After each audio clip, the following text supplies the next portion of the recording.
በሞሳድ ግቢ ውስጥ ሲልቪያን ራፋኤል የሚለው ስም ተዘውትሮ ይወሳል። ለዓመታት ከሰሩ ሰላዮች በላይ ተፈጥሯዊ የሰላይነት ብቃትን የታደለች ሞሳድ በርካታ ሀገራት ውስጥ ያሰማራትና ሙሉ በሙሉ እምነቱን የጣለባት ሰላይ ነበረች። ከፈረንሳይ እስከ መካከለኛው ምስራቅ እንዲሁም ኖርዌይ ያልተወጣችው ግዳጅ አልነበረም። ለሚያዩዋት ቆንጆና ምስኪን የፎቶግራፍ ጋዜጠኛ ትመስላለች። በቁርጠኝነት የትኛውንም ነገር ለማድረግ ወደ ኋላ ለማለቷን የሚያውቁ ግን በእጅጉ ይፈሯታል። በእሷ ዙሪያ በርካታ መጽሐፎች ተጽፈዋል፣ ፊልሞች ተሰርተዋል፣ ዶክመንተሪዎች ለእይታ በቅተዋል። እንከን የለሽ የተባለችው ይቺ ሰላይ የሞሳድን ኢላማ ለዘላለሙ ትሸኝ ዘንድ የተሰጣትን ግዳጅ ስትፈጽም ግን ስህተትን ሰራች። መላው ዓለምም ማንነቷን አወቀም፣ ዘብጥያም ወረደች። ከዛ ግን ሞሳዶች በኃላፊነት ወይም ደግሞ በሰላይነት ድጋሚ ስሪልን ብለው ደጋግመው ቢማጸኗትም እሷ ግን አሻፈረኝ ብላ የመጨረሻ መጀመሪያዋን አግኝታለች። In the Arab world, she's known as a polite, charming, and seemingly harmless woman with a lens. But it was all a lie, carefully crafted. Behind that carefree smile hides a secret that cost lives to protect. She was a Mossad agent.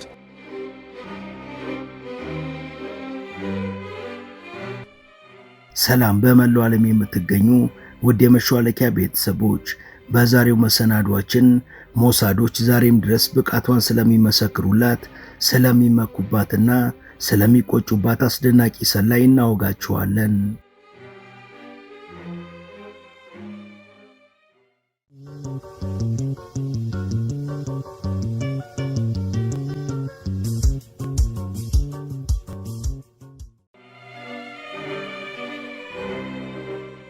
በዚህ የድሮ ፎቶ ላይ ካሜራ የያዘች ሴት በአረብ ወንዶችና ሕፃናት ተከባ እናያለን። ሞቅ ያለ ፈገግታዋ እንዲሁም ትከሻዋ ላይ ያንጠለጠለችው ካሜራ ሲታይ ቀልጣፋ የፎቶ ጋዜጠኛ ነው የምትመስለው። ቱሪስት ናት የሚሉም አይጠፉም። ሌሎች ደግሞ ከፓሪስ የመጣች የፕሬስ ጋዜጠኛ ልትሆን ትችላለች ብለው ይገምታሉ። እውነታው ግን ወዲህ ነው። ሙሉ ስሟ ሲልቪያን ሮክስብሮ ይባላል። ቢያንስ የካናዳ ፓስፖርቷ ስም ይህ እንደሆነ ስለሚገልጽ በዚሁ ስሟ መጥራታችንን እንቀጥላለን። በአረብ ዓለም ውስጥ በጣም ጨዋ፣ ማራኪና ምንም ጉዳት የማድረስ ፍላጎት የሌላትና በፈገግታ የተሞላች እንደሆነች ነው የምትታወቀው። ከዛ ፈገግታዋ ጀርባ ግን ሕይወትን ለመጠበቅ ዋጋ ያስከፈለ ከባድ ምስጢር ተደብቋል።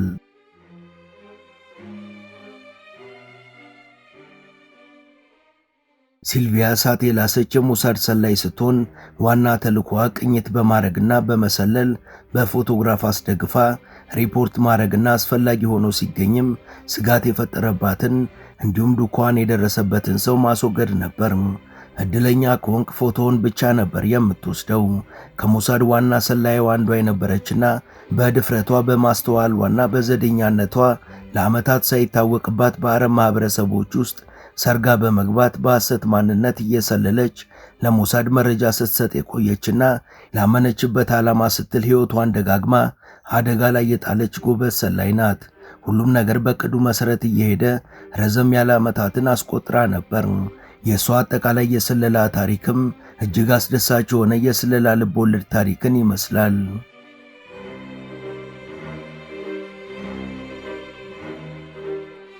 ለበርካታ አስርት ዓመታት ሞሳድ ጸጥ ያለ ጦርነት ሲዋጋ ቆይቷል። ሴት ሰላዮችንም አብዝቶ ይጠቀማል። ቆንጆ፣ ማራኪ፣ መልካቸው የሚያምር ነገር ግን ሰው ከመግደል ወደ ኋላ የማይሉ ሴቶችን። እነዚህ ሴቶች መሳሪያቸው ሁልጊዜ ሽጉጥ ብቻ አይደለም። በማባበልና ተወዳጅ በመሆን የማር ወጥመድ የሚለውን አካሄድ የሚተገብሩ ናቸው። በተፈጥሮ ሴቶች ጥርጣሬን ይቀንሳሉ።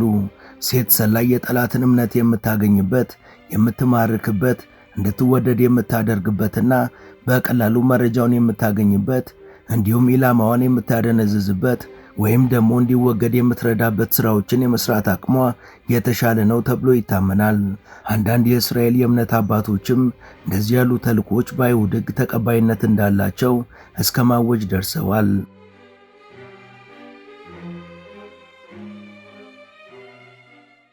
ለብሔራዊ ደህንነት ሲባል የተከለከለ ቅርርብ በሚል ርዕስ በተደረገ ጥናት መሰረትም ማባበል አልፎ አልፎ የተፈቀደ ብቻ ሳይሆን እንደ ምጽዋትና መልካም ተግባርም ሊሆን ይችላል ተብሎ ተጠቅሷል።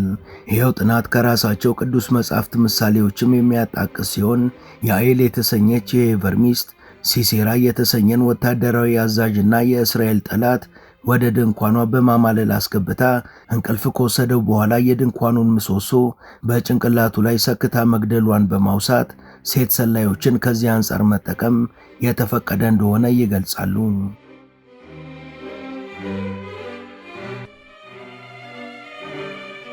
የዛሬ ባለ ታሪካችን ሲልቪያን ራፋኤል የተወለደችው ሚያዝያ 1 ቀን 1937 በትንሿ የደቡብ አፍሪካ ከተማ ግራፍሬኔ ሲሆን ግራፍሬኔ በኮረብታዎችና በእርሻ መሬቶች የተከበበች ፀሐያማ ከተማ ናት።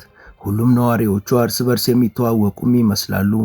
የሲልቪያን ቤተሰብ ጥልቅ ሐዘንና አሳዛኝ ትዝታዎች የተፈራረቀባቸው ሲሆን ከዩክሬን የመጣው ወላጅ አባቷ በልጅነቱ በምስራቅ አውሮፓ ከተከሰቱ ከባድ ግጭቶች መሃል አንዱን ተርፏል። ወላጅ እናቷ ግን ክርስቲያን ስትሆን ባህልን አክባሪ፣ በስነ ምግባርና በሃይማኖታዊ ዲሲፕሊን ያደገች ነበረች። የሲልቪያ ወላጆች ፍጹም ተቃራኒዎች ስለነበሩ ልዩነቶቻቸው በቤታቸው ያለውን ድባብ ቀርጾታል። አባቷ ወሳኝ አስተሳሰብን፣ የፖለቲካ ግንዛቤንና ክፍት ውይይትን የሚያበረታታ ሲሆን እናቷ ደግሞ ልከኝነትን፣ ታዛዥነትንና እምነትን ታበረታታ ነበር።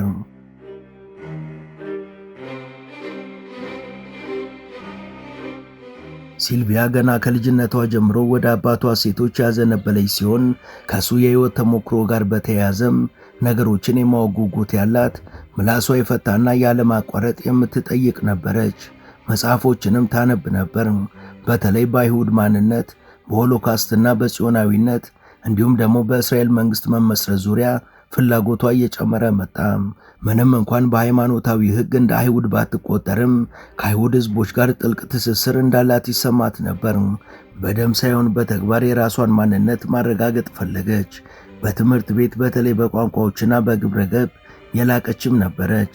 ከተመረቀች በኋላ አስተማሪ የሆነች ሲሆን አስተዋይና ማራኪ በመሆኗ በቀላሉ በደቡብ አፍሪካ ቆይታዋ ተረጋግታ ግብታ ጸጥ ያለ ህይወት መኖርን ትችል ነበር። ነገር ግን እንዲህ ያለው ህይወት ጣዕም አልሰጣትም። ከጊዜ ወደ ጊዜም ደቡብ አፍሪካ የራሷ እንዳልሆነች ተሰማት።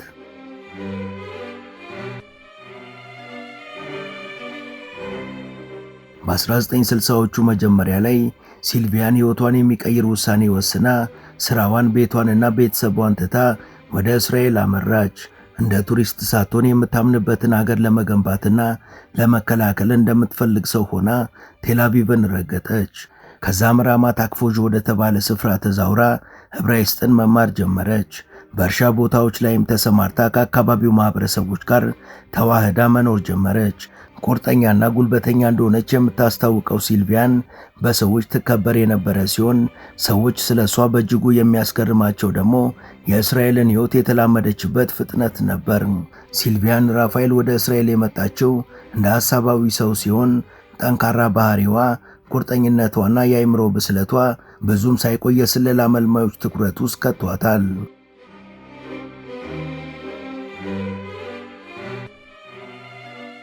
ሞሳዶች እንደተለመደው የሥራ ማስታወቂያ ሳያወጡ የሚፈልጓቸውን በጥንቃቄ ያዩ፣ ይገመግሙና ይሞክሩ ነበር። የሲልቪያ የበላይነት መንገድም የጀመረው በዚህ መልኩ ነው።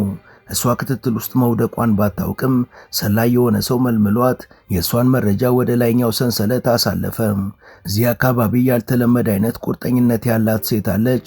በዜግነት እስራኤላዊ አይደለችም፣ ነገር ግን እውነተኛ የጽዮናዊነት እምነት ያላት፣ በርካታ ቋንቋዎችን አቀላጥፋ የምትናገርና ከማንኛውም አካባቢ ጋር መዋድ የምትችል ናት ይል ነበር ሰላዩ ያደረሰው መልእክት። ሞሳድን በትክክል የሚፈልገው ይህንኑ ነበር። አንድ ቀን ሲልቪያ መንግስትን ለማገልገል የሚረዳትን ሥራ ለማግኘት ቃለ መጠይቅ ቀረበላት። እሷም ተስማማች። ከዛም ከመጀመሪያው ከስነ ልቦና ምርመራ ጀምሮ ሲልቪያ ያልተጠበቁ ጥያቄዎችን ተጠየቀች። ጭንቀት የመቋቋም ችሎታዋና ታማኝነቷም ተፈተነ። ትውስታዋ፣ ለዝርዝር ጉዳዮቿ ያላት ትኩረትና ባልተጠበቁ ሁኔታዎች ውስጥ የመንቀሳቀስ ችሎታዋም በእጅጉ ተገመገመ።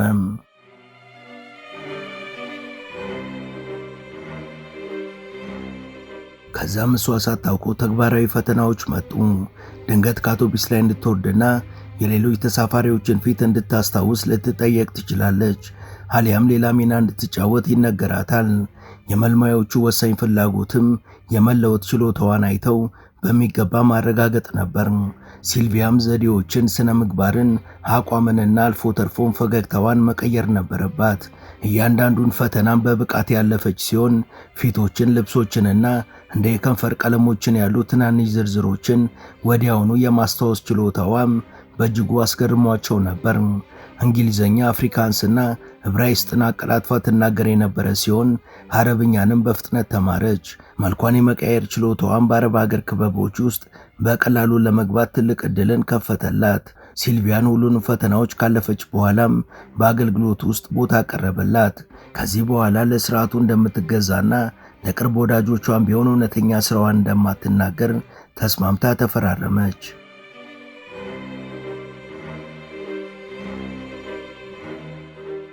ሲልቪያን ከተፈራረመች በኋላ እውነተኛው ስልጠና የጀመረ ሲሆን የካበተ ልምድ ባለው አብርሃም ጋመር በተባለ አስተማሪም በሚገባ ሰለጠነች። ስነ ልቦናን፣ መደበቅን፣ ምስጢራዊ ነገሮችን መፈለግን፣ የሬዲዮ ግንኙነትን፣ ክትትልን፣ ፎቶግራፍን፣ እጅ ለእጅ ውጊያንና የመትረፍ ችሎታዎችን ያካተተ ጠንካራ ስልጠና ተሰጣት። ሲልቪያን በፍጥነት ከምርጦቹ አንዷ መሆኗን አረጋገጠች። ከበርካታ ወራት በኋላም ፓትሪሺያ የሚለው የመጀመሪያ የሐሰት ስምና ማንነቷ የተሰጣ ሲሆን ከካናዳ የመጣች በፓሪስ የምትኖር ነፃ ጋዜጠኛን ሆነች። የካናዳ ፓስፖርቷ እንከን የለሽ የኋላ ታሪክና አሳማኝ ሽፋን የሚሰጣት ነበር። በሐሰት ማንነቷ መሰረት በፓሪስ ትኖር የነበረችና በአውሮፓና በመካከለኛው ምስራቅ የምትጓዝ ተቃውሞዎችን፣ የስደተኞች ቀውሶችንና የሰብአዊ መብት ግጭቶችን ትዘግብ የነበረች ፍትህን የምትወድ የፎቶ ጋዜጠኛ እንድትመስል ተደርጓል።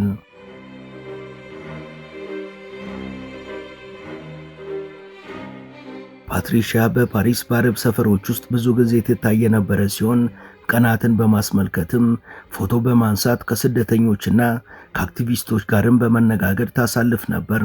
ስራዋ ቀላል ነገር ግን ገዳይ ነበር። የፍልስጤም አዋቂዎችን እምነት ማግኘትና በተቻለ መጠን ከነሱ ብዙ መረጃዎችን መሰብሰብ ሌላው ዕቅዷ ነበር። የሰበሰበችው ሁሉ ወደ ዋና መስሪያ ቤቱ ይላክ ነበር። ፎቶዎቿ በእውነት ጥሩ የሚባሉ ሲሆኑ አንዳንዶቹ በጋዜጦችና በመጽሔቶች ላይም ታትመው ገጽታዋን አጠናክረዋል። ከሰዎች ጋር ስትገናኝና በስብሰባዎች ላይ መሳተፍን፣ ማሽኮርመምንና ግንኙነቶች ማድረግንም ይጠበቅባት ነበር። የእስራኤል ጠላቶች እንደሆኑ ከምታውቃቸው ወንዶች ጋር ተቀምጣ ሐሳባቸውን አውጥተው እንዲናገሩ ታደርግ ነበር። ይሁን እንጂ ሲልቪያ ሰውነቷ ከሰላይነቷ በልጦ በፍቅር ወደቀች። በፍቅር የወደቀችለት ደግሞ ሌላ ድብቅ ሰላይ ነበር።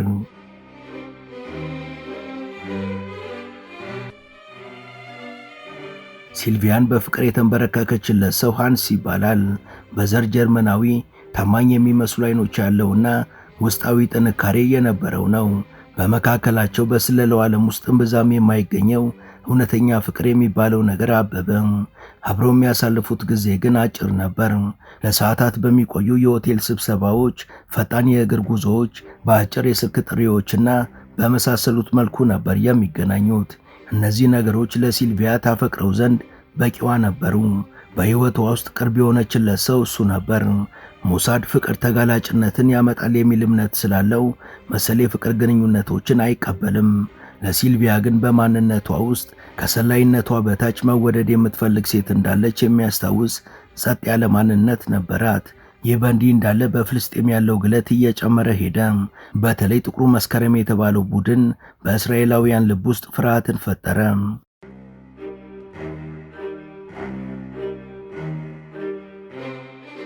የጥቁሩ መስከረም ቡድን እጅግ አስከፊ ተግባር የተፈጸመው በ1972 በሙኒክ ኦሎምፒክ ወቅት ነበር። በወቅቱ የዚህ ቡድን አባላት የእስራኤል ኦሎምፒክ ቡድንን አግተው 11 አትሌቶችን ገደሉ።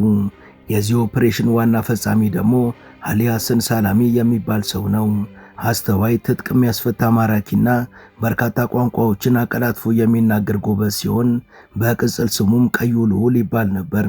የፍልስጤም ነጻነት ድርጅት የውጭ የስለላ ክፍልን ይመራ የነበረ ሲሆን የቡድኑ ተልእኮች ዋና አርክቴክትም እሱ ነበር። የሞሳድ ቁጥር 1 ኢላማ የነበረ ሲሆን በወቅቱ ሲልቪያ ደግሞ በአውሮፓ በሚገኙ የአረብ ማህበረሰቦች ሰርጋ በመግባት ወደ እሱ እንድትቀርብ ተመደበች። የተልእኮዋ ግን በየወሩ አደገኛነቱ እየጨመረ መጣ። አንድ ስህተት ደግሞ ሞትን ሊያስከትል ይችላል። የባሳልና እንደሚባለው ሐሰን ሰላሚን ለማስወገድ በተወጠነው ኦፕሬሽን ሲልቪያ በዋናነት እንድታግዝ ግዳጅ ተጣለባት። የመጨረሻው መጀመሪያም በዚህ መልኩ ጀመረ።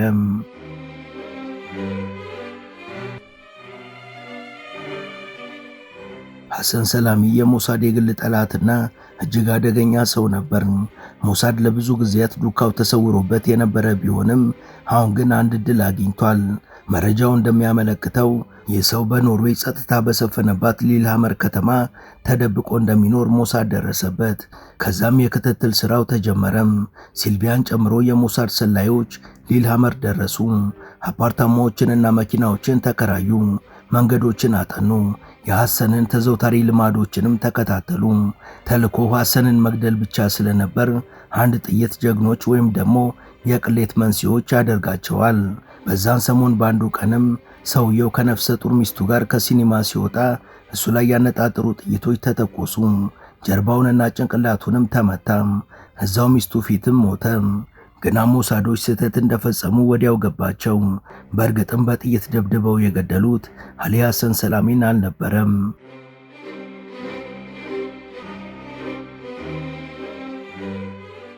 በወቅቱ ሞሳዶች የመቱት አህመድ ቡቺክ የሚባል ሞሮኮዊ አስተናጋጅና ሙዚቀኛ የነበረን ሰው ነው።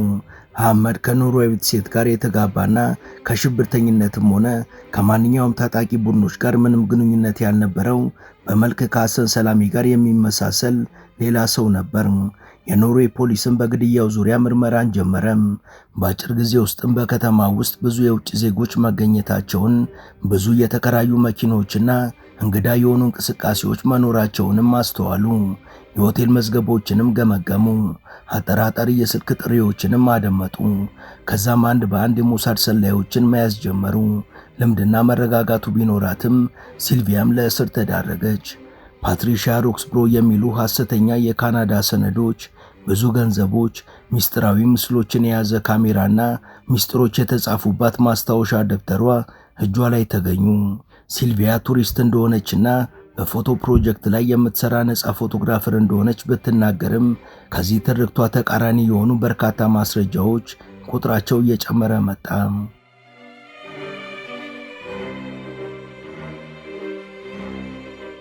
ከዛም ሲልቪያ በመላው ዓለም አርዕስተ ዜና ሆነች። ከበርካታ የሐሰት ማንነቶች ጀርባ ተደብቃ የኖረችው ይህች ሴት አሁን ተጋለጠች ተብሎ እየተዘገበ ስሟ ወደ ዓለም አቀፍ ቅሌት ተለወጠ። የኖርዌይ መንግስት በእሷ ተግባር ተቆጣ። የእስራኤል መንግስት በበኩሉ የሞሳድን ተሳትፎ ካደም። ከዛ በኋላም የእስራኤል መንግስት ያን ያህል ምንም ለውጥ አላመጣም።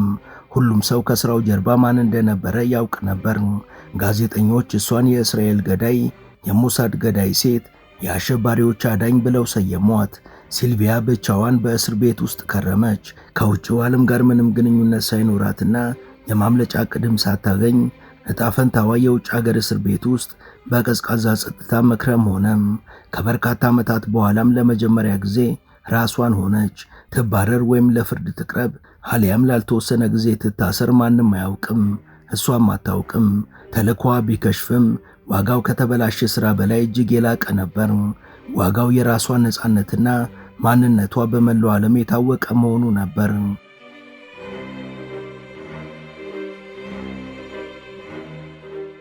በኖርዌይ የሚገኘው ያለችበት እስር ቤት በፊልም ላይ ከሚታዩ ጋር ፈጽሞ አይመሳሰልም። በመስኮቶች ላይ አሞሌዎች አልነበሩም። ቀዝቃዛ የኮንክሪት ግድግዳዎችም እንደዛው። ክፍሎቹ ከቤት ዕቃዎችና ከመጽሐፎች ጋር የአፓርታማ ስቱዲዮ ይመስሉ ነበር። እስረኞች የእግር ጉዞ፣ ስፖርት፣ አልፎ አልፎም ስራ የማግኘት ዕድል ነበራቸው። ነገር ግን በእንደዚህ አይነት ምቹ ሁኔታዎች ውስጥ ሆነው እንኳን ብቸኝነታቸውን ሊቋቋሙት የማይችሉት ነበር። ሲልቪያ በሕይወቷና በተልእኮቿ የት እንደተሳሳተች በማሰብ ብዙ ጊዜ አሳለፈች። ነገር ግን ከሁሉም በላይ ሁልጊዜ ስለ ጎደላት ነገር አብዝታ ታስባለች። ቀላል የሆነ ደስታና ፍቅር። በፓሪስ ወይም በአረቡ ዓለም ውስጥ በድብቅ ስትሰራ በሐሰት ስሞች በሆቴል ክፍሎች ውስጥ ረጅም እንቅልፍ በሌላቸው ምሽቶች የምታልመውን አይነት ሁሉም ነገሯ የጠፋ በሚመስልበት በዚህ ጊዜ ግን ዕጣ ፈንታዋን ሙሉ በሙሉ የሚቀይር ሰው ወደ ሕይወቷ ገባ። ሃኖስ ሹ የተባለ የሰከነና አስተዋይ የሆነ ጠበቃዋ። በመጀመሪያ እሱ ስራውን ብቻ የሚሰራ ባለሙያ ነበር። ነገር ግን በየስብሰባው በየመካከላቸው የሆነ ጥልቅ ነገር ተፈጠረ። እምነት፣ ሙቀትና በመጨረሻም ከዛ በላይ እሷን እንደ ሞሳድ ሰላይ ወይም እንደ ወንጀለኛ አላያትም። የማታለል ሕይወት የሰለቻትና የደከማትን ሴት ነበር በእሷ ውስጥ ያየው።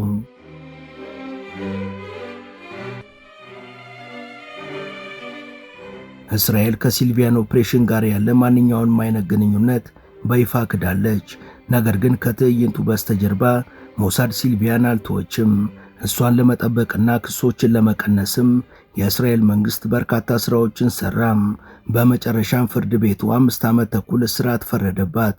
ዓለም አቀፍ ቅሌቱን ከግምት ውስጥ በማስገባትም ለስላሳው የእስር ቤት ሁኔታ፣ መልካም ባህሪዋና ዲፕሎማሲያዊ ግፊት ሁሉም ሚና ተጫውተው ከተፈረደባት ጊዜ ቀደም ብላም ተፈታች። በተፈታች ጊዜ ለጠበቃዋ ሹ የነበራት ስሜት ሚስጥር ሆኖ አልቀረም። ሲልቪያ ከተፈታች በኋላ በኖርዌይ የከረመች ሲሆን ብዙም ሳይቆይ ከጠበቃዋ ጋር ተጋቡ። በወቅቱም 40 ዓመቷ ነበር። ለዓመታት በሐሰት ማንነቶች ስር ኖራለች። ስሜቷን ደብቃ መሳሪያዎቿንና ውሸቷን ተሸክማ ኖራለች። ገና በዚህ ቀዝቃዛ ሀገር ውስጥ ሁልጊዜ የምትናፍቀውን ነገር በመጨረሻ አግኝታለች። ፍቅር፣ ሰላምና በእውነት ላይ የተመሰረተ ግንኙነትን።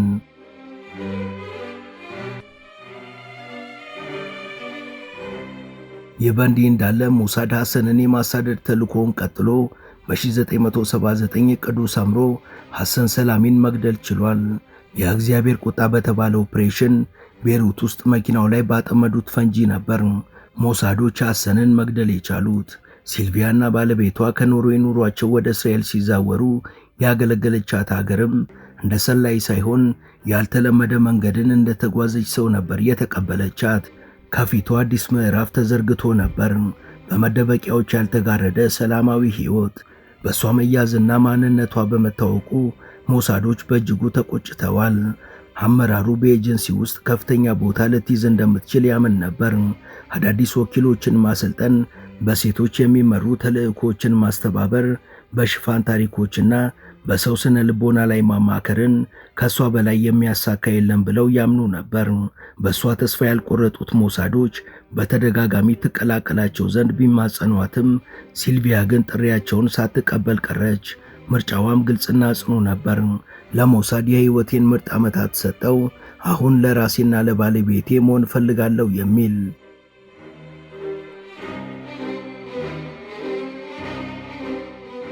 ሲልቪያ በእስራኤል አስተማሪና የትርጉም ሰራተኛ ሆነች። አዳዲስ ስደተኞችን በተቻላት መጠን እየረዳች ከባለቤቷ ጋር በጸጥታ ሰላማዊ ሕይወትን ገነባች። አብረውም ተጓዙ። ጓደኞችን አፍርተው በማይታይ ሁኔታ ኖሩ። ይህ ደግሞ የምትናፍቀው ደስታ ነበር። በኋለኞቹ ዓመታቶቿ ላይ ሲልቪያ በካንሰር ታመመች። በሽታውም እያደር ተባባሰባት። በሞሳድ ሰላይነቷ ወቅት ባሳየችው ተመሳሳይ ጥንካሬ በሽታዋንም ለመዋጋት ሞከረች። ነገር ግን በዚህ ጊዜ ጠላቷ ካንሰር የበለጠ ጠንካራ ነበር። ከዛም በግሪጎሮሳውያኑ የዘመን ቀመር በ2005 እስራኤል ውስጥ ለዘላለም አሸለበች። የሞሳድ ተወካዮች፣ የቀድሞ ወታደሮችና የቅርብ ጓደኞቿ በተገኙበትም የቀብር ስነ ስርዓቷ ተከናውኗል።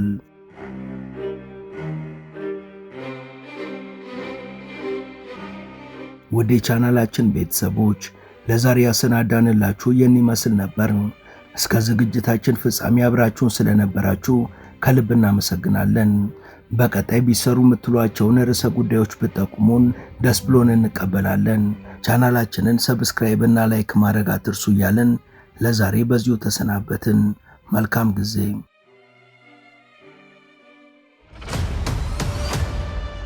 መሿለኪያ ላይፍ ከፊልሙ ዓለም ዝነኞች እስከ ስፖርቱ ዓለም ፈርጦች፣ በሙዚቃው ኢንዱስትሪ ገናና ስም ካላቸው ስኬታማ ግለሰቦች እስከ ነገሥታት የቅንጦት ኑሮና አስገራሚ ታሪክ በተለየ መንገድ ይዞ ይቀርባል።